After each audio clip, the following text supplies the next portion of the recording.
Welcome to my channel Astro Aviation. Pakistan latest airline startup Air Sial has received its first Airbus A320 today at Karachi's Jinnah International Airport.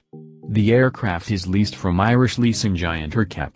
The aircraft is registered in Pakistan as APBOA. Air Sial's CEO and chairman along with management team welcomed the aircraft followed by a press conference. The airline plans to start scheduled flights from 4 cities in Pakistan. Karachi, Lahore, Islamabad and Sialkot will be served by the airline. The first aircraft to join Air Sial fleet is an ex-Air New Zealand Airbus A320 that is over 16 years old.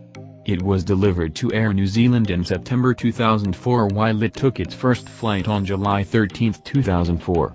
Its delivery flight took off from Phoenix Goodyear Airport, USA, via Portsmouth International Airport, USA, and Belfast International Airport, Republic of Ireland and Cairo International Airport, Egypt.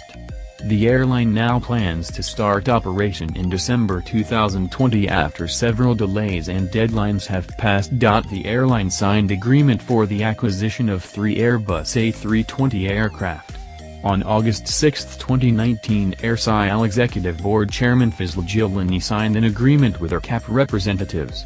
Fazl Jilani is CEO of Surgicon Private Limited and he is also a director at the Sialkot International Airport Board.